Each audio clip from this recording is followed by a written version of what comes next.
가족 모임이 있던 날, 아들은 내가 거실로 들어오는 것을 막으려 했다. 내가 마침내 안으로 들어섰을 때 나는 그 자리에 돌처럼 굳어버렸다. 젊은 여자가 내 남편을 힘껏 껴안고 있었고 그녀의 손은 그의 주머니로 슬며시 들어가고 있었다. 남편이 말했다. 아, 뭘 그래? 당신 코앞에서 몇 년을 일해왔는데 눈치도 못 챘으면서. 아들이 덧붙였다. 네, 엄마. 다들 아는 사실이에요. 우리에겐 제2의 엄마나 마찬가지인 분이라고요. 나는 딱 한 가지 일을 하기 위해 조용히 방을 빠져나왔다. 그리고 돌아왔을 때 나는 그들이 상상조차 하지 못했던 가장 잔혹한 복수를 시작했다. 제 이름은 신선영입니다. 여러분께 제 이야기를 들려드리고 싶습니다. 오랫동안 이 이야기들을 입 밖으로 꺼내는 것조차 힘들었지만 이제는 때가 되었다고 생각합니다. 이것은 40년간의 결혼 생활, 제가 맨손으로 일군 한 가족, 그리고 그 모든 것이 어떻게 믿을 수 없는 방식으로 무너져 내렸는지에 대한 이야기입니다. 이 이야기를 시작하기 전에 여러분이 어느 도시에서 이 이야기를 듣고 계신지 궁금합니다. 괜찮으시다면 댓글로 남겨주세요. 남편 오만석과 저는 결혼한 지 40년이 되었습니다. 40년이면 한평생이죠. 그렇죠. 우리는 사랑스러운 두 아이, 딸 오세경과 아들 오태우를 키웠고 사랑스러운 손녀 배지안과 배지율이라는 축복도 받았습니다. 우리는 경기도 외곽에 잘 가꾸어진 정원이 딸린 전원주택을 가지고 있었습니다. 모든 것이 완벽한 한국 중산층의 꿈처럼 보였죠. 적어도 저는 그렇게 믿었습니다. 남편이 대기업 이사 자리에서 은퇴하고 제가 구립 도서관 사서 아르바이트를 그만둔 후 우리의 삶은 잡지에서나 보던 평온하고 안락한 황금빛 노년에 접어들어야 했습니다. 하지만 인생은 잡지가 아니었습니다. 지난 10여 년간 저는 심각한 류마티스 관절염과 싸워왔습니다. 어떤 날은 괜찮았지만 어떤 날은 끔찍했습니다. 컨디션이 좋은 날에는 정원을 가꾸고 독서 모임에 참석하고 남편이 가장 좋아하는 갈비찜을 요리할 수 있었습니다. 하지만 컨디션이 나쁜 날에는 글쎄요, 커피잔 하나 드는 것조차 깨진 유리 조각을 한 웅큼 쥐는 것 같았습니다. 고통은 우리 집에 원치 않는 손님처럼 늘 머물렀고 시간이 흐르면서 우리 부부 관계의 풍경을 바꾸어 놓았습니다. 한때 우리가 나누었던 육체적 친밀감은 병의 희생양이 되었습니다. 그것은 우리 사이에 존재하는 조용한 슬픔이었고 서로 인지하고는 있었지만 거의 이야기하지 않는 주제였습니다. 저는 우리가 그 너머를 이해하는 암묵적인 동의가 있다고 생각했습니다. 세상 누구보다도 그가 제 고통을 이해해 줄 것이라고 믿었습니다. 고맙게도 남편 오만석은 여전히 건강했습니다. 그는 활기차고 에너지가 넘치는 남자였습니다. 일주일에 2번 테니스를 쳤고 금요일 저녁에는 친구들과 고스톱 모임이 있었으며 항상 차고에서 무언가를 만지작거리며 바쁘게 지냈습니다. 저는 그런 그가 좋았습니다. 정말로 제 병이 그의 발목을 잡기를 원치 않았습니다. 하지만 최근 들어 새로운 종류의 거리감이 생겨나기 시작했습니다. 단지 각자의 취미 생활 때문만은 아니었습니다. 그의 눈빛에 무언가가 있었습니다. 그는 안절부절못하고 조급해 보였습니다. 처음에는 그 신호들이 아주 미미해서 무시하기 쉬웠습니다. 그는 스마트폰을 보는 시간이 늘어났고 제가 방에 들어서면 화면을 휙 돌리곤 했습니다. 금요일 고스톱 모임은 점점 더 늦게 끝났습니다. 가끔은 제 것이 아닌 낯선 향수 냄새를 희미하게 풍기며 집에 돌아오기도 했습니다. 제가 물어보면 그는 그저 손을 휘저으며 대수롭지 않게 말했습니다. 아, 하예리 씨야. 그 사람 원래 사람들 막 껴안는 거 알잖아. 그러면 저는 그냥 넘어갔습니다. 제가 뭘 더 할 수 있었을까요?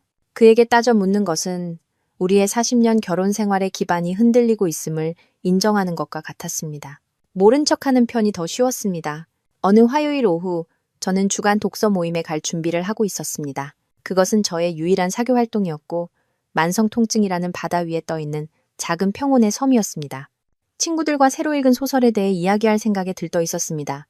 막 열쇠를 집어들려는데 핸드폰이 울렸습니다. 모임 주최자인 미숙 씨였습니다. 선영 씨, 정말 미안해요. 그녀의 목소리는 잠겨 있었습니다. 손주 녀석이 독감에 심하게 걸려서요. 오늘은 모임을 취소해야 할 것 같아요. 실망감이 밀려왔습니다. 아, 물론이죠. 걱정 말아요. 아이가 빨리 낫길 바랄게요. 전화를 끊고 저는 조용한 복도에 서 있었습니다. 텅 빈 집의 정적이 저를 짓눌렀습니다. 남편은 제가 적어도 3시간은 더 있다가 올 것이라고 생각하고 있을 터였습니다. 문득 작은 아이디어가 떠올랐습니다. 조용하고 기분 좋은 오후. 그에게 깜짝 선물을 해줄 수도 있겠다 싶었습니다. 정육점에 들러 그가 좋아하는 최상급 한우 등심을 좀 사서 오붓하게 둘만의 저녁 식사를 하는 겁니다. 점점 벌어지는 우리 사이의 거리를 좁힐 좋은 계획처럼 보였습니다. 저는 작은 희망을 품고 차에 올라타 집으로 향했습니다. 제 인생의 폐허 속으로 곧장 달려가고 있다는 사실을 전혀 알지 못한 채 말입니다. 집까지는 차로 10분 정도밖에 걸리지 않았습니다. 그날 날씨가 참 좋았던 것으로 기억합니다. 공기는 상쾌하고 나무 싶은 주황색과 황금빛으로 물들어가는 완벽한 가을 오후 중 하나였습니다. 집 진입로로 들어서는데 낯선 차 한 대가 길 아래쪽에 주차되어 있는 것을 보았습니다. 작고 스포티한 빨간색 컨버터블이었습니다. 젊은 사람이 탈 법한 차였죠. 별 생각 없이 넘겼습니다. 몇 집 아래에 새로운 이웃이 이사 왔으니까요. 현관문을 열며 외쳤습니다. 여보, 나 일찍 왔어요. 정적. 그것이 제가 처음으로 이상하다고 느낀 점이었습니다. 평소 같으면 거실에 텔레비전이 켜져 있고 스포츠 채널이 나오고 있었을 겁니다. 하지만 집은 고요했습니다. 들리는 소리라곤 냉장고의 낮은 웅웅거림 뿐이었습니다. 여보. 이번에는 조금 더 큰 소리로 불렀습니다. 현관을 지나 거실로 들어섰습니다. 그리고 바로 그때 저는 그 광경을 보았습니다. 그 장면은 사진처럼 제 기억 속에 새겨져 있습니다. 남편은 벽난로 옆에 서 있었습니다. 그는 혼자가 아니었습니다. 젊은 여자가 그와 함께 있었습니다. 기껏해야 30대 초반으로 보이는 길고 밝은 금발 머리에 몸에 딱 붙는 원피스를 입은 여자였습니다. 그녀는 제게 등을 보이고 있었지만 남편의 얼굴은 똑똑히 보였습니다. 그는 그녀의 허리에 손을 얹고 그녀에게 키스하기 위해 몸을 숙이고 있었습니다. 제 소리를 듣고 그들은 얼어붙었습니다. 여자가 휙 돌아섰고 그녀의 눈은 공포심에 커져 있었습니다. 남편은 그저 저를 빤히 쳐다볼 뿐이었습니다. 그의 얼굴에는 놀라움도 죄책감도 없었습니다. 오직 짜증, 순수하고 완전한 짜증만이 서려 있었습니다. 마치 제 자신의 집에 존재하는 것만으로 제가 무언가 잘못이라도 한 것처럼 말입니다. 제 손에서 핸드백이 미끄러져 쿵 하는 소리와 함께 바닥에 떨어졌습니다. 잠시 동안 아무도 말을 하지 않았습니다. 침묵은 귀가 먹먹할 정도였습니다. 저는 남편과 거실에 있는 이 낯선 여자 사이를 번갈아 쳐다보았습니다. 제 머릿속은 눈앞의 광경을 이해하려 애썼습니다. 여자가 가장 먼저 입을 열었습니다. 저는 이만 가봐야겠어요. 그녀는 소파에 있던 작은 핸드백을 집으며 더듬거렸습니다. 네. 제 목소리는 제가 알아들을 수 없을 정도로 쉬어 있었습니다. 그래야겠네요. 그녀는 제 눈을 마주치지 않고 서둘러 옆을 지나갔고 현관문과 씨름하다가 밖으로 뛰쳐나갔습니다. 그 작은 빨간색 컨버터블의 엔진이 굉음을 내며 멀어지는 소리가 들렸습니다. 그리고 이제 우리 둘만 남았습니다. 저는 40년을 함께한 남편을 마주보기 위해 돌아섰습니다. 심장이 갈비뼈를 부술듯이 세차게 뛰었습니다. 만석 씨, 떨리는 목소리로 시작했습니다. 저 여자 누구예요? 그는 무겁고 짜증스러운 한숨을 내쉬며 머리를 쓸어 넘겼습니다. 그는 저를 쳐다보지도 않았습니다. 그는 혼바로 다가가 위스키 한 잔을 따랐습니다. 하엘이라고 해. 여전히 제게 등을 돌린 채 그가 말했습니다. 하엘이. 그 이름을 되뇌었습니다. 입안에서 그 이름은 이상하고 추하게 느껴졌습니다. 그래서 하엘이 씨가 여기서 우리 집에서 뭘 하고 있었던 거죠? 그가 마침내 돌아섰습니다. 잔 속에 호박색 액체를 휘저으며 그의 얼굴에 떠오른 표정은 제가 한 번도 본 적 없는 것이었습니다. 차갑고 도전적이었습니다. 선영 씨, 바보 같은 소리 하지 마. 여기서 뭘 하고 있었는지 알잖아. 그 뻔뻔함에 저는 숨이 멎을 뻔했습니다. 몰라요. 저는 목이 메어 간신히 말했습니다. 아무것도 몰라요. 집에 와보니 당신이 다른 여자와 있는 걸 봤는데 내가 뭘 어떻게 이해하길 바라는 건데요? 어쩌면 이해해야 할지도 모르지. 그의 목소리가 높아졌습니다. 어쩌면 당신이 내 입장을 이해하려고 노력해야 할지도 몰라. 이게 쉬운 줄 알아? 이렇게 사는 게. 우린 그냥 룸메이트잖아. 신선영. 부부 사이가 아닌 지 몇 년이나 됐다고. 모든 단어가 물리적인 타격처럼 느껴졌습니다. 그는 제가 매일 견디는 고통을 변명거리로 저를 배신하고 다른 여자를 우리 가정의 성역, 제가 평생을 바친 이 집으로 끌어들인 것에 대한 정당화로 사용하고 있었습니다. 그래서 이게 해결책이라는 거예요? 눈물이 얼굴을 타고 흘러내리며 저는 소리쳤습니다. 나와 대화하는 대신, 내 파트너가 되어주는 대신 밖으로 나가서 저 여자를 만나는 거요? 그 여자는 날 살아있다고 느끼게 해줘. 신선영. 그가 소리쳤습니다. 재미있고 항상 피곤해하지도 않고 여기저기 아프다고 불평하지도 않는다고. 그 잔인함은 압도적이었습니다. 저는 눈물을 태워버릴 만큼 갑작스러운 분노가 치밀어 오르는 것을 느꼈습니다. 나가. 저는 속삭였습니다. 뭐라고? 그가 되물었습니다. 나가요. 저는 반복했습니다. 제 목소리는 이제 위험할 정도로 차분했습니다. 오늘 밤 이 집에 당신이 있는 걸 원치 않아요. 친구 집에 가든 하예리한테 가든 상관없으니까 내 눈앞에서 사라져요. 그는 턱을 꽉 다문 채 한참 동안 저를 쏘아보았습니다. 아마 제가 무너져 내리거나 애원할 것이라고 예상했겠죠. 이런 반응은 예상하지 못했을 겁니다.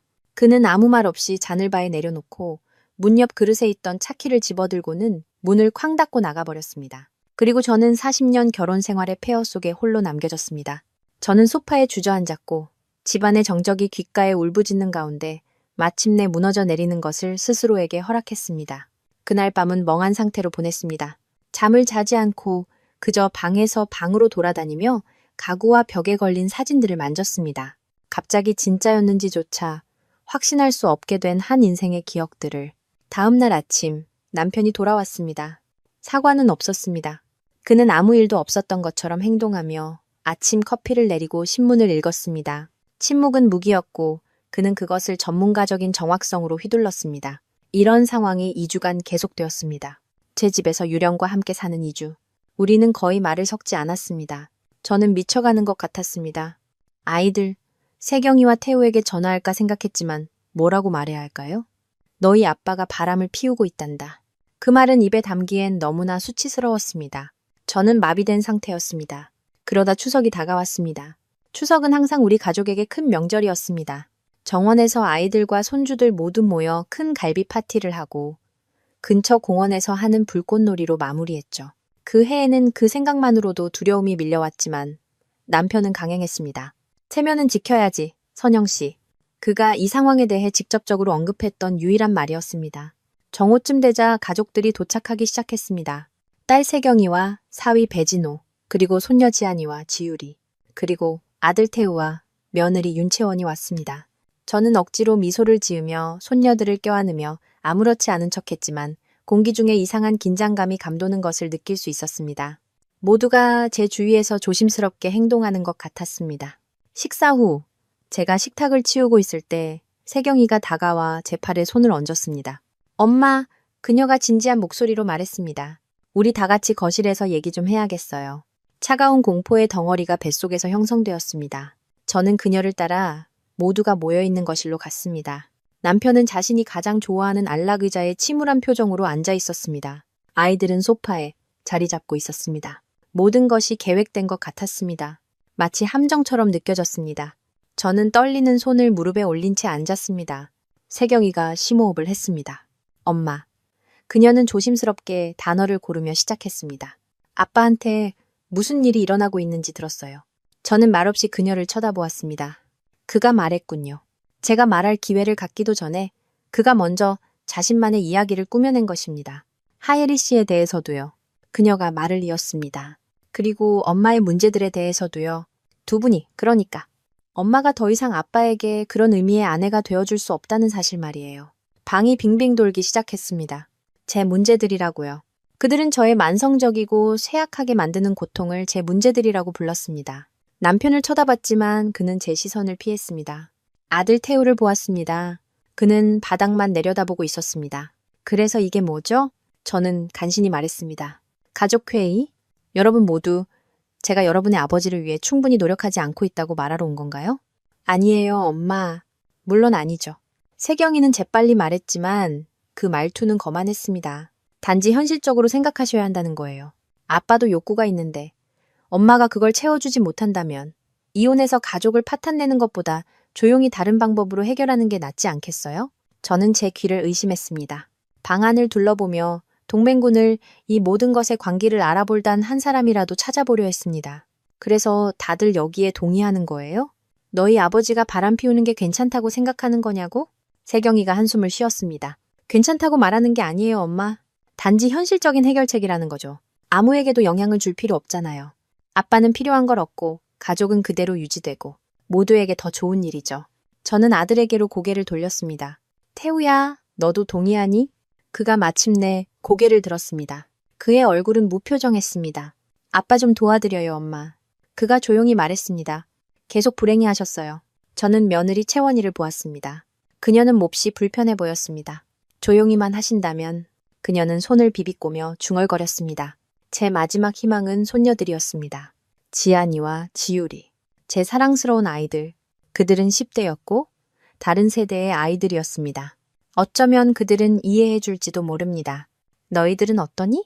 제 목소리는 애원조였습니다. 큰 손녀 지안이가 엄마와 시선을 교환했고 엄마가 살짝 고개를 끄덕였습니다. 할머니. 그녀가 머뭇거리며 말했습니다. 저희 친구들 부모님 중에도 개방적인 관계를 가지신 분들이 많아요. 별일 아니라고들 해요. 그냥 섹스일 뿐이잖아요. 그렇죠? 그냥 섹스일 뿐이라고. 그 말이 조용한 방 안에 울려 퍼졌습니다. 제 가족, 제 아이들과 손주들이 제 집에 앉아서 남편의 불륜을 현실적인 문제로 받아들이라고 말하고 있었습니다. 그들은 완전히 그의 편에 섰습니다. 그들은 제 존엄성보다 그의 욕망을 선택했습니다. 그 순간 저는 이토록 철저히 혼자라고 완전히 배신당했다고 느껴본 적이 없었습니다. 저는 낡은 가구처럼 느껴졌습니다. 감상적인 이유로 간직은 하지만 더 이상 쓸모는 없는 그런 물건 말입니다. 저는 다리가 후들거리는 것을 느끼며 일어섰습니다. 알겠다. 제 목소리는 밋밋했습니다. 다수결이네. 그 사람이 원하는 대로 하게 되겠지. 저는 그들의 동정적이면서도 비판적인 시선을 피해 방을 나가려고 몸을 돌렸습니다. 문에 다다랐을 때 남편이 제 이름을 불렀습니다. 선영 씨. 어리석고 희망에 찬 순간 저는 그가 제거할지도 모른다고, 그가 저지른 끔찍한 짓을 깨달을지도 모른다고 생각했습니다. 저는 돌아섰습니다. 그는 진지한 얼굴로 저를 보았습니다. 하예리한테 경찰 부르겠다고 한 거 농담이었다고 말해도 될까? 그 여자 정말 겁먹었거든. 제 심장의 마지막 조각이 산산이 부서졌습니다. 저는 대답하지 않았습니다. 그저 방을 나와 뒷문으로 정원으로 나갔습니다. 몇 분 후 거실에서 환호성이 들렸습니다. 창문 너머로 그들을 보았습니다.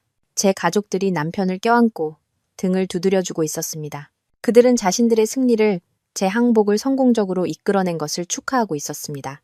그리고 창문 너머로 40년을 함께한 제 남편이 이미 핸드폰을 꺼내들고 그의 애인에게 좋은 소식을 전하며 얼굴 가득 미소를 짓는 것을 볼 수 있었습니다.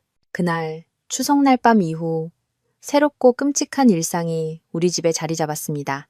그것은 죽었지만 아직 묻히지 않은 결혼 생활의 조용하고 예의 바른 지옥이었습니다. 불륜은 더 이상 숨겨야 할 비밀이 아니라 관리해야 할 사실이 되었습니다. 남편은 조심하려는 노력조차 하지 않았습니다. 저는 매주 화요일과 목요일 오후 제가 물리치료를 받으러 간 사이에 하예리가 온다는 것을 알았습니다.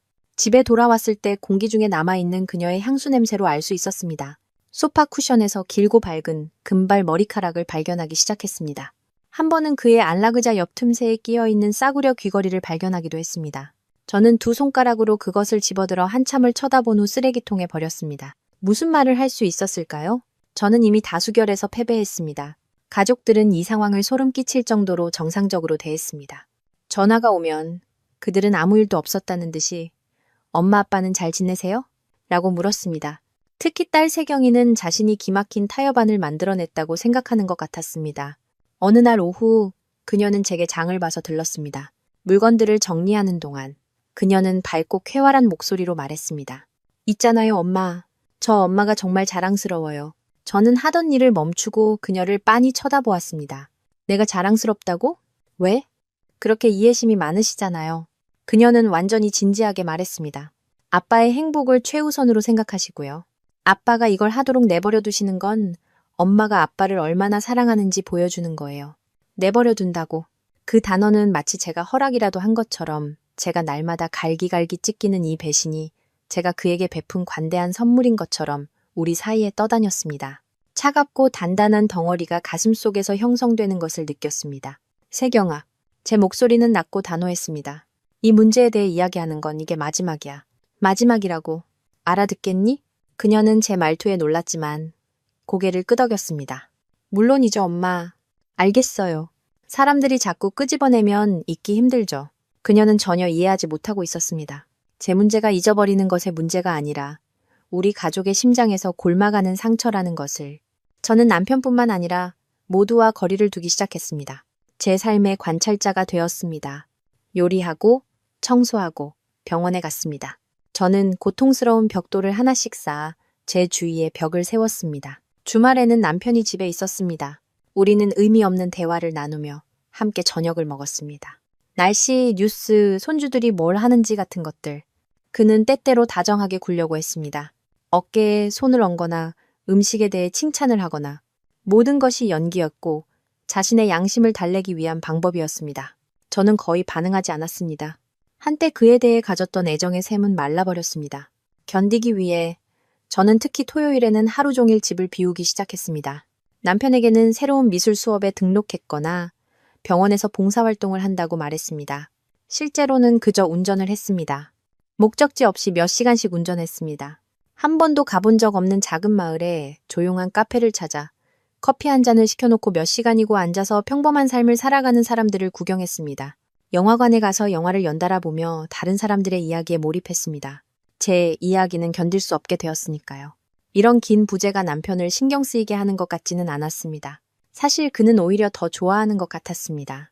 그에게 텅 빈 집과 자유로운 시간을 주었으니까요. 제가 없는 동안 무슨 일이 일어나는지 저는 알고 있었습니다. 집은 그의 것이었고 침대도 그의 것이었고 하예리가 그와 함께 있었습니다. 그 생각은 무디고 끊임없는 고통이었지만 그 길고 외로운 드라이브 동안 이상한 일이 일어나기 시작했습니다. 고통은 서서히 다른 무언가로, 더 차갑고 날카로운 무언가로 굳어지기 시작했습니다. 그것은 결심이었습니다. 저는 모두가 저를 선택의 여지 없이 운명을 받아들여야 하는 늙고 약한 여자로 보고 있다는 것을 깨달았습니다. 그들은 제 침묵을 항복으로 생각했습니다. 그들은 틀렸습니다. 제 침묵은 계획이었습니다. 제 침묵은 때를 기다리는 것이었습니다. 제 침묵은 전쟁 준비였습니다. 몇 달이 흘렀습니다. 가을의 화려한 색채는 겨울의 차가운 회색빛으로 발해갔습니다. 한때 오랜 삶의 온기로 가득 찼던 우리 집은 이제 차갑고 텅 빈 박물관처럼 느껴졌습니다. 남편과 저는 같은 공간에 살지만 완전히 다른 세계에 존재하는 정중한 타인이었습니다. 그는 하예리와의 저녁 식사와 외출을 포함하는 자신의 삶을 계속했고 저는 주말의 탈출을 계속하며 제 마음 주위에 벽을 더 견고하게 쌓아 올렸습니다. 그리고 크리스마스 이브가 다가왔습니다. 한때 제가 사랑했던 명절, 감사와 가족의 날이 이제는 임박한 위협처럼 느껴졌습니다. 저는 정해진 절차를 따랐습니다. 칠면조 대신 큰 킹크랩을 주문하고 메뉴를 계획했습니다. 손주들을 위해서라고 스스로에게 말했습니다. 며칠 전 세경이에게서 전화가 왔습니다. 엄마 안녕하세요. 그녀의 목소리는 지나치게 밝았습니다. 목요일 계획 확인하려고 전화했어요. 저희 일시쯤 도착할 거예요. 그리고 참, 아빠가 좋은 생각을 하셨어요. 손님 한 분을 초대하고 싶어 하세요. 저는 얼어붙었습니다. 전화기가 귀에 차갑게 느껴졌습니다. 손님, 저는 이미 답을 알면서도 물었습니다. 누군데? 잠시 머뭇거림이 있었습니다. 하이리 씨요. 그녀는 아무렇지 않은 척 말했습니다. 아빠가 그러시는데 그분은 이 도시에 가족이 없어서 크리스마스 이브에 혼자 있는 걸 원치 않으신데요. 저는 할 말을 잃었습니다. 우리의 결혼 생활을 파괴한 그 여자, 그의 애인을 가족 명절에 제 식탁으로 데려오겠다는 그 절대적이고 정신 나간 뻔뻔함. 그것은 단순한 모욕이 아니었습니다. 선언이었습니다. 하예리가 더 이상 그저 추잡한 작은 비밀이 아니라는 그들의 선언이었습니다. 그녀는 승격되고 있었고 가족의 일원이 되어가고 있었습니다. 안 돼. 제 목소리는 위험할 정도로 조용했습니다. 엄마, 그러지 마세요. 세경이가 시작했습니다. 그녀의 말투는 짜증으로 바뀌었습니다. 그냥 저녁 식사 한 끼잖아요. 기독교인답게 행동해야죠. 크리스마스 이브잖아요. 나는 저 여자와 같은 방에 있지 않겠다고 말했어, 세경아. 제 목소리는 간신히 억누른 분노로 떨렸습니다. 내 집에, 내 식탁에 앉아서 내가 요리한 음식을 먹게 두지 않을 거야. 그런 일은 없어. 여긴 아빠 집이기도 해요, 엄마. 그녀가 쏘아붙였습니다.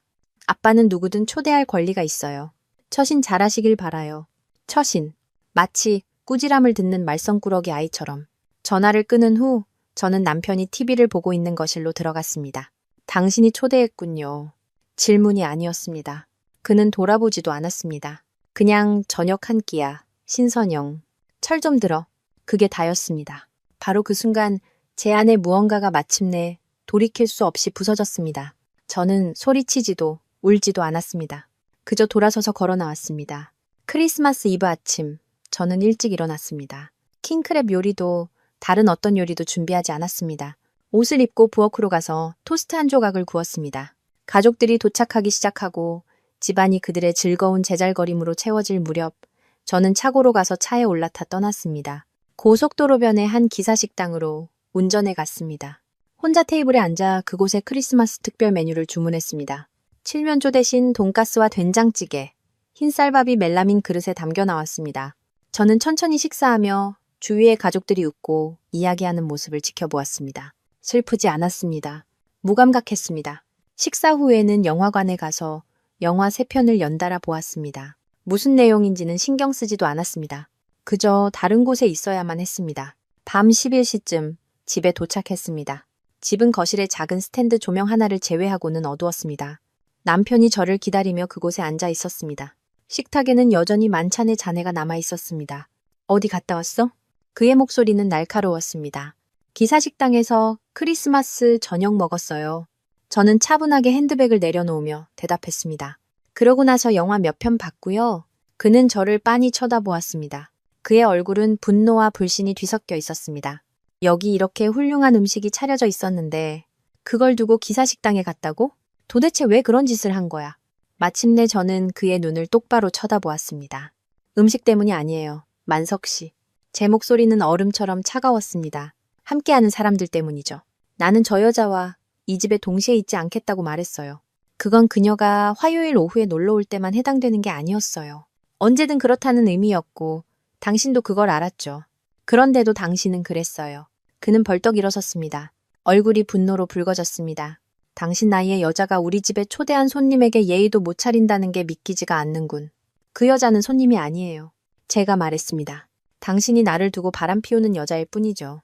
저는 작은 탁자 위에 있던 신문을 집어들어 우리 사이에 펼쳐들었습니다. 대화의 끝과 다른 모든 것의 끝을 의미하는 연약한 벽이었습니다. 그 비참했던 크리스마스 이브 이후의 겨울은 집 안팎으로 길고 암울했습니다.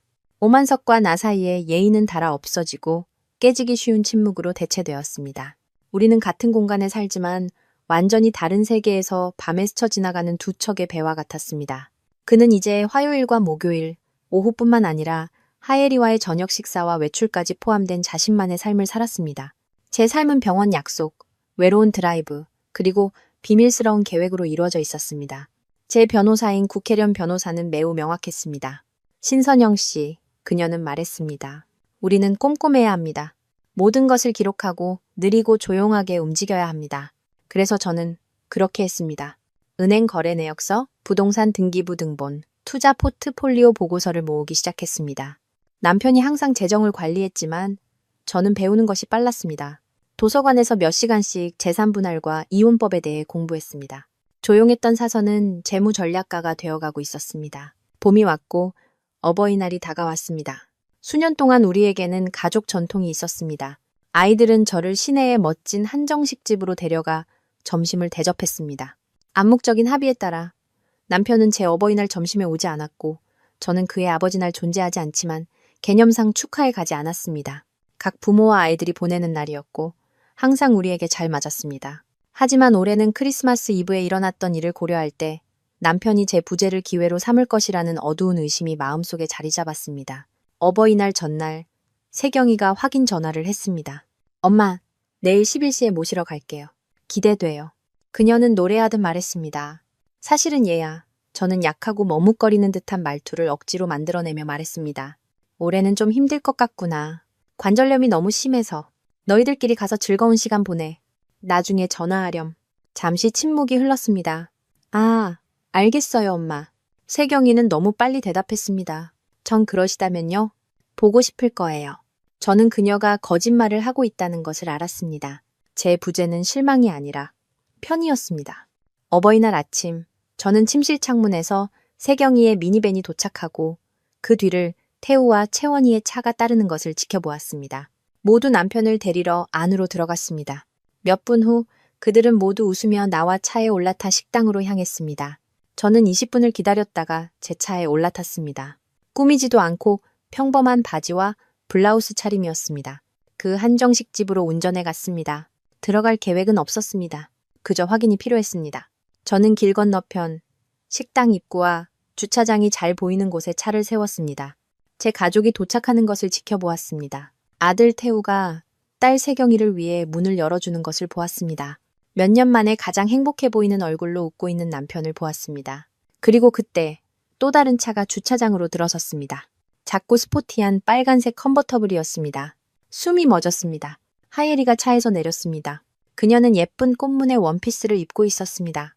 그녀는 제 가족에게 다가갔고 딸 세경이는 그녀를 따뜻하게 환영하며 껴안았습니다. 사위 배진호는 그녀에게 미소 지으며 고개를 끄덕였습니다. 남편 오만석은 그녀의 허리에 팔을 두르고 뺨에 키스했습니다. 그리고 그들 모두 남편의 애인을 대동한 제 온 가족이 저 없이 어버이날을 축하하기 위해 식당으로 들어갔습니다. 저는 차 안에 앉아 핸들을 너무 꽉 쥐어 손가락 마디가 하얗게 될 정도였습니다. 관절의 통증은 심장의 통증에 비하면 아무것도 아니었습니다. 하지만 이 고통은 달랐습니다. 처음 불륜을 발견했을 때 느꼈던 가슴 찢어지는 고통이 아니었습니다. 가족회의에서 느꼈던 굴욕적인 절망도 아니었습니다. 그것은 차갑고 명료한 분노였습니다. 이것이 마지막 배신이었습니다. 그들 모두가 저를 지워버리고 있었습니다. 그들은 단지 남편의 침대에서 저를 대체한 것이 아니었습니다. 가족의 식탁에서 저를 대체하고 있었습니다. 남아있던 한 톨의 의심. 어쩌면 이 문제가 해결될 수 있을지도 모른다는, 우리 가족이 구해질 수 있을지도 모른다는 생각은 그 순간 사라져버렸습니다. 모든 것이 끝났습니다. 저는 울지 않았습니다. 그저 차를 몰아 그곳을 떠났습니다. 기사식당이나 영화관으로 가지 않았습니다. 곧장 집으로 갔습니다. 서재로 들어가 국회련 변호사에게 전화했습니다. 그녀가 전화를 받자 말했습니다. 때가 됐어요. 마지막 계획을 실행합시다. 그 어버이날 이후 1년은 제 인생에서 가장 기묘한 시간이었습니다. 겉으로 보기에 저는 조용한 체념의 화신이었습니다. 저는 더욱 순응하고 유순해졌습니다. 주말 드라이브를 그만두었습니다. 남편에게 그의 하루에 대해 묻기 시작했고 그의 테니스 경기와 고스톱 모임에 관심을 보이는 척했습니다. 저는 헌신적이지만 거리를 두는 아내의 역할을 연기했습니다. 모두가 그것을 믿었습니다. 그들은 제 행동의 변화를 최종적인 수용, 제 항복의 마지막 단계로 보았습니다. 딸 세경이는 전화 통화 중에 이렇게 말하기도 했습니다. 엄마 목소리가 예전 같아서 정말 좋아요. 그들은 예전에 제가 영원히 사라졌고 그들이 전혀 알지 못하는 여자로 대체되었다는 것을 전혀 몰랐습니다. 제 순종은 연막이었습니다. 그 뒤에서 저는 체계적이고 조용한 분노로 일했습니다. 제 삶은 비밀 약속과 은밀한 작전의 연속이 되었습니다. 2주에 한 번씩 남편에게 관절염 때문에 새로운 아쿠아로빅 수업에 간다고 말했습니다. 대신 저는 시내에 있는 국회련 변호사 사무실로 운전해 갔습니다. 우리는 40년치의 재무 기록을 검토하며 몇 시간을 보냈습니다. 남편은 교활했습니다. 우리의 가장 가치 있는 자산들, 투자 포트폴리오와 연금 기금 중 상당수가 그에게 주된 통제권을 주는 방식으로 구성되어 있었습니다. 당신이 이걸 어떻게 건드릴지 모를 거라고 확신하고 있는 거죠. 국 변호사가 두꺼운 서류철을 두드리며 말했습니다. 당신을 과소평가하고 있어요. 우린 그걸 이용할 겁니다. 우리는 우리의 재정적인 삶을 풀어내는 고된 과정을 시작했습니다. 국 변호사의 조언에 따라 저는 다른 은행에 제 이름으로 새로운 계좌를 개설했습니다. 우리는 특정 공동 자산을 청산하기 위한 법적 서류 작성을 시작했습니다. 그 서류들에는 남편의 서명이 필요했습니다. 저는 그 서류들을 평범한 공과금 고지서와 연말정산 서류 더미에 슬쩍 끼워 넣었습니다. 그냥 우리 재무상담사가 보낸 일상적인 서류예요, 여보. 저는 아무렇지 않게 말했습니다. 그는 TV 축구 경기에 너무 몰두한 나머지 신경도 쓰지 않고 흘려쓰듯 서명했습니다. 모든 서명은 작은 승리였고 제 새로운 삶의 기반에 놓이는 또 하나의 벽돌이었습니다. 이 기간 동안 저는 제 자신을 위한 일도 했습니다. 오랜 친구인 강민준 씨와 다시 연락했습니다. 우리는 몇 년 전 제가 도서관에서 은퇴하기 전에 함께 일했습니다. 그는 도서관 관장이었고 재치 있고 문학에 대한 깊은 사랑을 가진 친절하고 온화한 남자였습니다. 그의 아내는 몇 년 전 암으로 세상을 떠났고 저는 그가 외로워한다는 것을 알고 있었습니다. 저는 그의 번호를 찾아내 처음에는 충동적으로 그저 다정한 목소리를 듣고 싶어서 전화했습니다. 우리는 커피를 마시기 위해 만나기 시작했습니다. 순수한 만남이었습니다. 우리는 책에 대해, 옛 동료들에 대해, 우리 아이들에 대해 이야기했습니다. 몇 년 만에 처음으로 저는 존중받는다고 느꼈습니다. 저는 아픈 아내나 관리해야 할 문제가 아니라 그저 신선형이었습니다. 민준 씨는 들어주었습니다. 제가 마침내 용기를 내어 제 결혼 생활에서 일어나고 있는 일에 대해 이야기했을 때 그는 상투적인 위로나 비판을 하지 않았습니다. 그는 그저 깊고 동정적인 슬픔이 담긴 눈으로 들어주었습니다. 그는 테이블 위로 제 손을 잡았고 그의 부드러운 손길과 함께 말했습니다. 당신은 훨씬 더 나은 대우를 받을 자격이 있어요. 우리의 우정은 깊어졌습니다. 그는 제 비밀을 공유하는 사람이 되었고 미쳐버린 세상 속에서 제 유일한 제정신의 원천이었습니다. 그는 제 계획을 아는 유일한 사람이었습니다.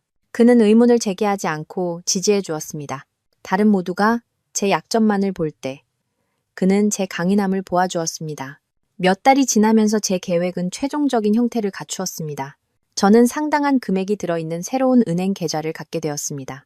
언제든지 이혼 서류를 제출할 준비가 된 변호사가 있었습니다. 그리고 민준 씨라는 친구가 있었습니다. 그는 로맨스가 아니라 훨씬 더 가치 있는 것, 즉 제가 혼자가 아닐 미래, 존중받을 미래에 대한 비전을 제시해 주었습니다. 저는 달력의 날짜를 표시했습니다. 추석. 정확히 1년 전 제 가족이 저를 앉혀놓고 굴욕적인 삶을 선고했던 바로 그날이었습니다. 올해는 그들의 축하의 날이 아니라 저의 독립기념일이 될 것이었습니다. 추석날 아침은 밝고 맑았습니다. 공기는 이미 갓 깎은 풀 냄새와 멀리서 들려오는 첫 폭죽 소리로 가득했습니다. 우리 정원은 작년과 같은 인물들로 서서히 채워졌습니다. 세경이와 진호, 태우와 채원, 그리고 손주들. 그릴에서는 불이 피어오르고 갈비와 소시지가 지글거리고 있었습니다. 대화는 가볍고 웃음으로 가득했습니다. 완벽하게 행복한 한국 가족의 모습, 완벽한 거짓말이었습니다. 저는 제 역할을 완벽하게 해냈습니다. 사람들과 어울리고 미소 짓고 세경이가 만들어 온 잡채를 칭찬했습니다. 하지만 올해는 과장하는 것을 잊지 않았습니다. 일어설 때마다 신음소리를 냈습니다. 고통스러운 듯 손을 비볐습니다. 때때로 지친 한숨을 내쉬었습니다. 저는 제 마지막 연기를 위한 씨앗을 심고 있었습니다. 저녁이 되고 모두가 불꽃놀이를 보러 가기 위해 아이스박스와 돗자리를 챙기기 시작할 무렵 저는 부엌에서 남편을 만났습니다. 여보, 저는 그의 팔에 손을 얹으며 조작된 피로감이 가득한 목소리로 말했습니다. 올해는 불꽃놀이 보러 못 갈 것 같아요. 관절이 너무 쑤시네요. 그냥 일찍 들어가서 쉬어야겠어요. 그는 진심 어린 걱정처럼 보이는 눈빛으로 저를 보았습니다. 그것이 이 모든 일에서 가장 힘든 부분이었습니다. 이기심과 배신 아래 깊숙이 묻혀 있지만 제가 한때 사랑했던 남자, 여전히 제게 약간의 애정을 느낄 수 있는 남자가 어딘가에 있다는 것을 아는 것. 그것은 제가 하려는 일을 더욱 어렵게 만들었지만 덜 필요하게 만들지는 않았습니다. 정말 괜찮겠어, 선영 씨? 그가 물었습니다. 작년에도 못 봤잖아. 괜찮아요. 저는 희미한 미소를 지으며 말했습니다. 이제 늙었나 봐요. 당신들끼리 가서 나 대신 실컷 즐겨요. 그는 제 손을 토닥였습니다. 알겠어. 그렇다면 푹 쉬어. 그가 방을 나가자마자 저는 그가 곧장 세경이에게 가는 것을 보았습니다. 속삭이는 대화, 재빠른 끄덕임. 저는 무슨 일이 일어나고 있는지 정확히 알고 있었습니다. 제 부재는 문제가 아니라 초대장이었습니다. 그들은 하예리를 위한 자리를 만들고 있었습니다. 예상했지만 새로운 배신은 여전히 아팠습니다. 한 명씩 제게 와서 가지 못해 아쉽다며 작별 인사를 했습니다. 저는 손녀 지안이와 지유리를 평소보다 조금 더 오래 껴안았습니다. 착하게 지내야 한다. 내 사랑스러운 아가들아. 저는 아픈 마음으로 속삭였습니다. 이것이 유일한 진정한 손실, 제 전쟁의 유일한 부수적 피해였고 영원한 흉터를 남길 것임을 알고 있었습니다. 저는 현관문에 서서 세경이의 미니밴에 CRM이 되어 올라타는 그들을 향해 손을 흔들었습니다. 그들의 웃음소리가 따뜻한 저녁 바람을 타고 제게로 날아왔습니다. 그들은 뒤도 돌아보지 않았습니다. 미니밴의 후미등이 모퉁이로 사라지는 순간 저는 움직였습니다. 망설일 시간이 없었습니다. 제 짐 단 하나의 여행 가방은 이미 쌓여 옷장 깊숙한 곳에 숨겨져 있었습니다. 저는 마지막으로 집을 둘러보았습니다. 슬프지 않았습니다. 조용하고 단호한 평온함 외에는 아무것도 느껴지지 않았습니다. 침실에서 저는 결혼 반지, 40년 동안 껴왔던 단순한 금반지를 뺐습니다. 그것을 남편의 베개 위에 조용히 내려놓았습니다. 그 옆에는 작고 눈에 띄지 않는 USB 메모리 스틱을 놓았습니다. 핸드백과 여행 가방을 들었습니다. 차고로 나가 차에 올라탔습니다. 백미러로 집을 돌아보지 않았습니다. 저는 이미 앞을 보고 있었습니다. 몇 블록 떨어진 조용한 옆길에 민준 씨가 차 안에서 저를 기다리고 있었습니다. 저는 그의 차 뒤에 멈춰서서 내려서 제 여행 가방을 그의 트렁크에 실었습니다. 제 차는 그곳에 합법적으로 길가에 주차된 채로 두었습니다. 그들이 곧 찾게 될 겁니다. 저는 그의 차 조수석에 올라탔고 그는 몸을 기울여 제 손을 잡았습니다. 준비됐어요? 그의 목소리는 부드러웠습니다. 준비됐어요. 제가 말했습니다. 그리고 우리는 함께 공항으로 제 남은 인생을 향해 운전해 갔습니다. 우리 뒤로 불꽃놀이의 첫 폭발이 밤하늘을 밝히기 시작했습니다. 가족들은 밤 10시 30분쯤 늦게 집에 돌아왔습니다. 아마 불꽃놀이에 들떠 축제의 즐거움에 아직 취해 있었을 겁니다. 남편은 아마 집이 어둡고 제가 침대에서 잠들어 있을 것이라 예상하며 문을 열었을 겁니다. 저의 부재를 발견한 것은 아들 태우였습니다. 이것은 나중에 며느리 채원이를 통해 알게 된 사실입니다. 남편이 아들에게 제가 괜찮은지 확인해 보라고 시켰던 겁니다. 태우는 안방으로 들어갔습니다. 그는 저를 찾지 못했습니다. 그는 텅 비고 완벽하게 정돈된 침대를 발견했습니다. 그리고 그의 아버지 베개 위, 부드러운 스탠드 조명 아래에서 두 개의 작은 물체가 빛나고 있었습니다. 제 결혼 반지와 검은색 USB 메모리 스틱이었습니다. 불안감이 그들을 덮쳤을 겁니다. 이것은 정상이 아니었습니다. 이것은 계획의 일부가 아니었습니다. 그들은 모두 거실에 모였습니다. 혼란스럽고 불안한 무리였습니다. 기술에 가장 능숙한 사위진호가 USB를 집어들어 자신의 노트북에 꽂았습니다. 화면에 단 하나의 비디오 파일이 나타났습니다. 그가 더블 클릭했습니다. 화면은 잠시 검은색이었다가 제 얼굴이 나타났습니다. 저는 그들이 모르는 방 안, 편안한 의자에 앉아 있었습니다.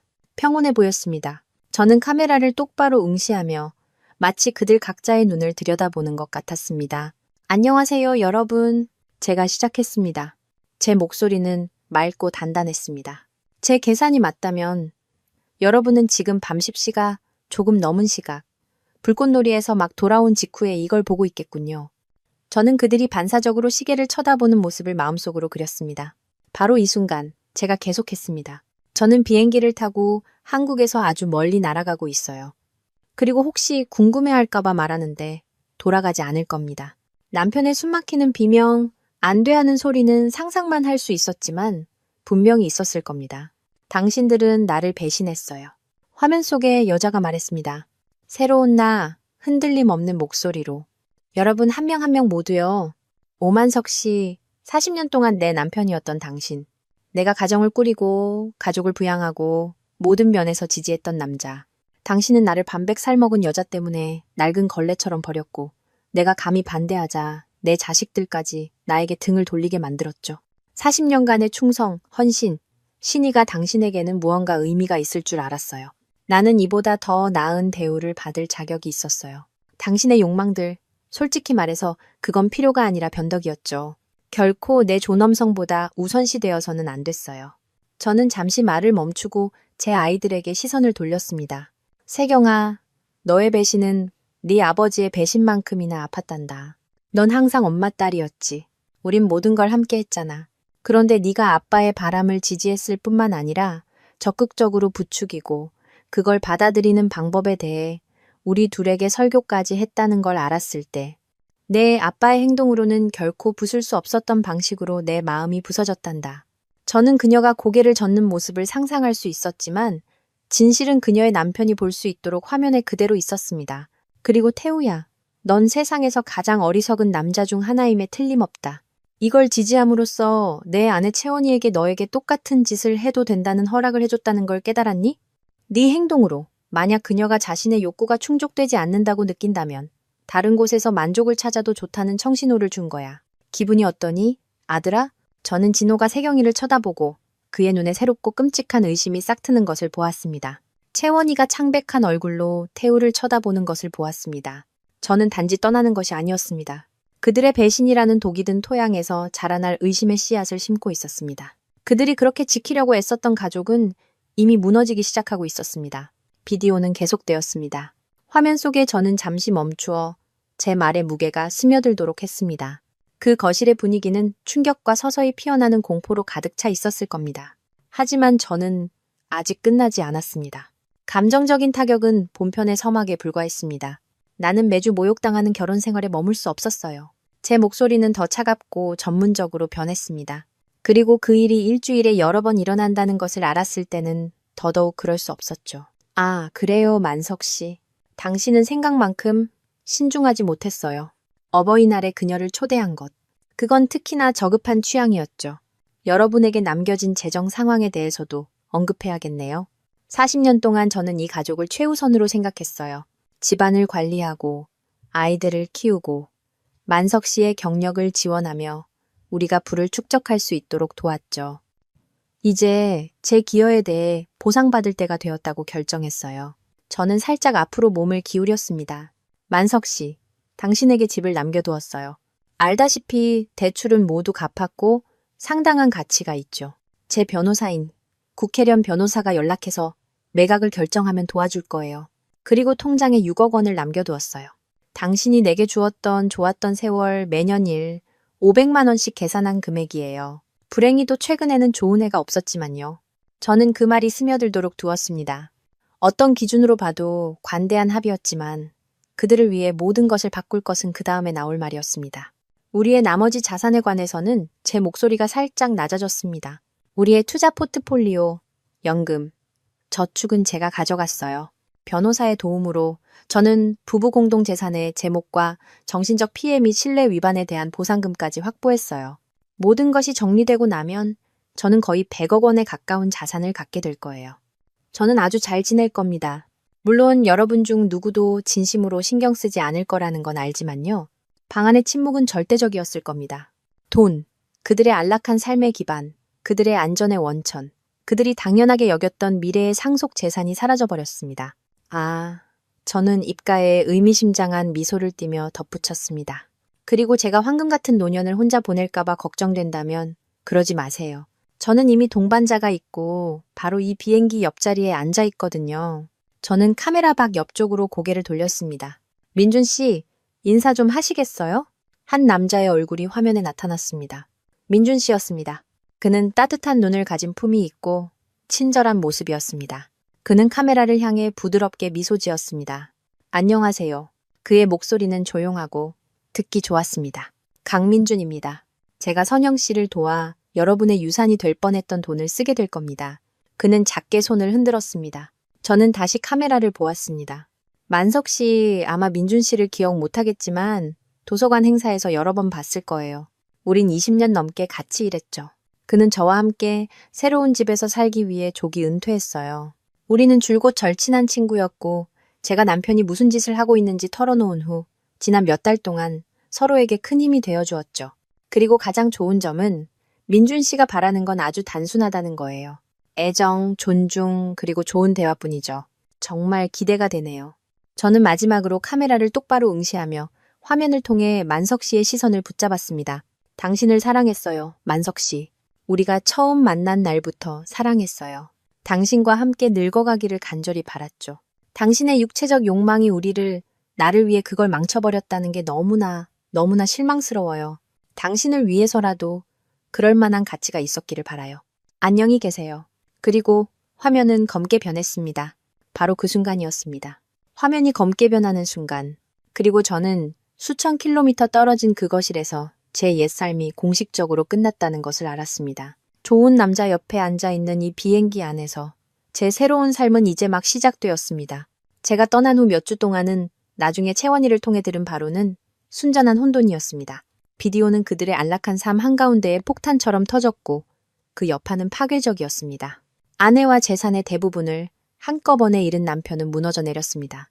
그는 자신이 만든 바다에서 길을 잃고 표류하는 남자였습니다. 그는 며칠 동안 쉬지 않고 제게 전화를 걸어 분노와 불신, 그리고 한심한 사과 애원 사이를 격렬하게 오가는 수십 개의 음성 메시지를 남겼습니다. 저는 한 번도 듣지 않았습니다. 민준 씨가 저를 위해 지워주었습니다. 그러나 가장 큰 폭발은 딸 세경이의 결혼 생활에서 일어났습니다. 비디오에서 제가 한 말은 그녀와 진호 사이에 깨지기 쉬운 신뢰에 직격탄을 날렸습니다. 그는 장모님의 경고를 떠올리지 않고는 그녀를 쳐다볼 수 없었습니다. 네가 허락한 거야. 그 비난이 그들 사이에 맴돌며 그들의 집안 공기를 오염시켰습니다. 그들은 끊임없이 다투었습니다. 진호는 의심이 많아지고 내성적으로 변했습니다. 자신의 결혼 생활이 파탄날 위기에 처한 세경이는 공황 상태에 빠졌습니다.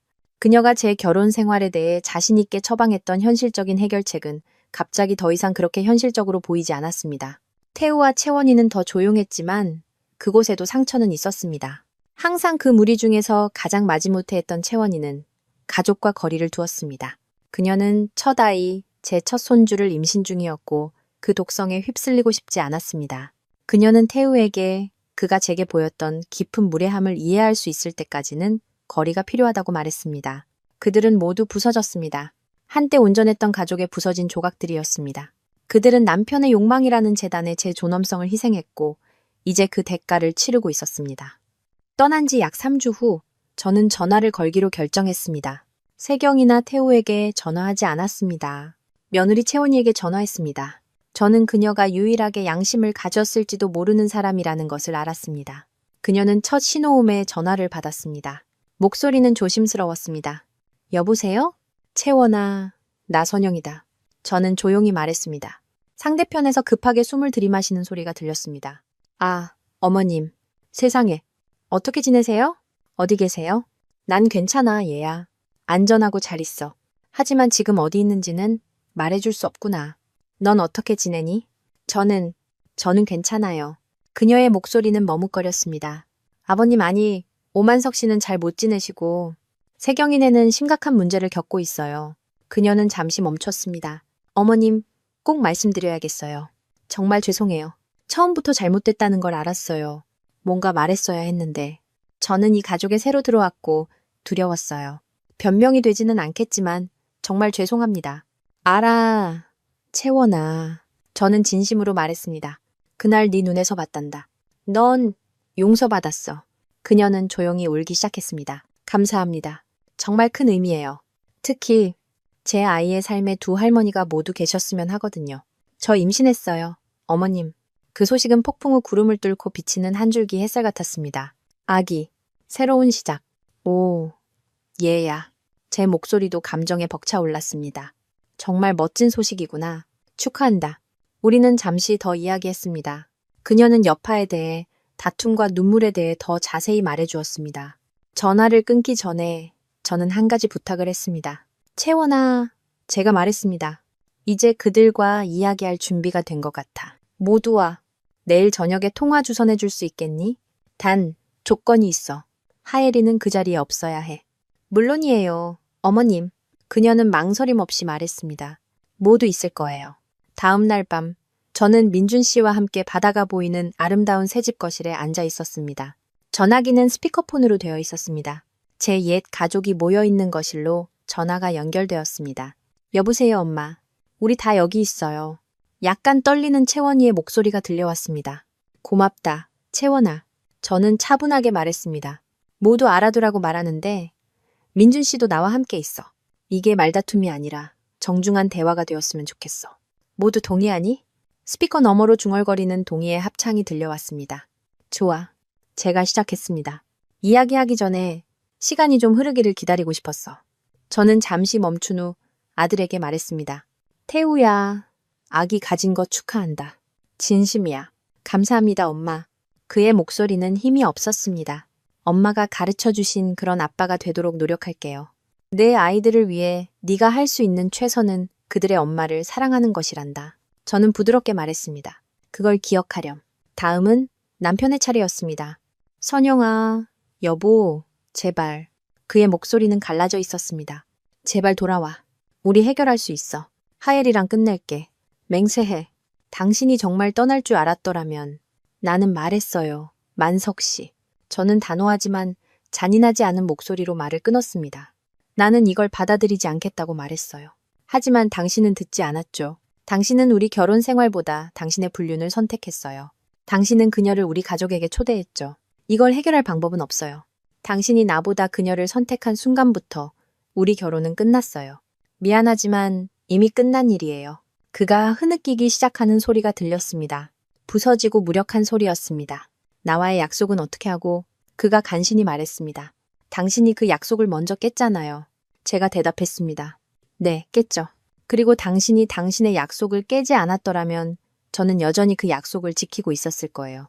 당신이 그랬을 때 당신은 저를 제 약속에서 해방시켜 주었고 새로운 약속을 할 기회를 주었어요. 제가 민준 씨와 한 약속 말이에요. 돌아갈 길은 없어요. 무거운 침묵이 흘렀고 오직 남편의 울음소리만이 그 침묵을 깼습니다. 그때 세경이가 말했습니다. 그녀의 목소리는 분노로 차가웠습니다. 참 잘하셨네요, 엄마. 아빠한테 더 상처 주려고 전화하셨어요? 다른 여자가 아빠 기분 좋게 해주는 걸 엄마 자존심이 견디지 못해서요? 정말 그렇게 보니, 세경아? 저는 차분하게 물었습니다. 네, 남편한테 질문 하나만 하자. 진호 씨, 당신 자존심은 어때요? 다른 남자가 당신 아내를 당신보다 더 기분 좋게 해주는 걸 받아들일 준비가 되어 있나요? 침묵. 그 질문은 단두대처럼 공중에 매달려 있었습니다. 마침내 긴장되고 억지로 쥐어짜는 듯한 진호의 목소리가 스피커를 통해 들려왔습니다. 참고로 말씀드리자면, 어머님, 이 모든 일 이후로 세경이와 저는 아주 심각한 문제를 겪고 있습니다. 이해한다. 제가 대답했습니다. 하지만 두 사람에게 이 말을 해주고 싶구나. 너희 결혼을 위해 싸워라. 너희는 서로 사랑하지만 그걸 당연하게 여기기 시작했어. 이걸 경종으로 삼고 끝으로 만들지 마라. 기억해. 너희는 한 팀이야. 이런 일이 일어나길 원하지 않았어요, 엄마. 세경이가 속삭였습니다. 그녀의 분노는 사라지고 겁에 질린 어린 소녀의 목소리로 바뀌었습니다. 무서워요. 알아. 저는 부드럽게 말했습니다. 하지만 너희는 해결할 수 있어. 내 결혼 생활을 관리하는 데 썼던 시간을 내 결혼 생활을 관리하는 데 쓰렴. 넌 그의 파트너야. 세경아. 상사가 아니라고. 그에게 솔직해져라. 네가 할 수 있는 건 그게 전부야. 또다시 긴 침묵이 흘렀습니다. 통화는 끝을 향해 가고 있었습니다. 해야 할 말들은 다 했습니다. 우리에겐 너무 늦었단다, 얘야. 제 목소리는 부드러웠습니다. 딸에게 건네는 마지막 작별 인사였습니다. 하지만 너희에겐 너무 늦지 않았어. 저는 민준 씨에게 전화를 끊게 했습니다. 의자의 등을 기대고 큰 창문 너머로 바다를 바라보았습니다. 파도는 끊임없이 영원히 밀려왔다 밀려갔습니다. 해가 지고 있었고 하늘은 주황색과 분홍색으로 물들고 있었습니다. 아름다웠습니다. 제 인생의 한 챕터, 길고 고통스러웠던 한 챕터가 마침내 정말로 끝났습니다. 그리고 아주 오랜만에 저는 영원히 잃어버렸다고 생각했던 무언가를 느꼈습니다. 저는 평화를 느꼈습니다.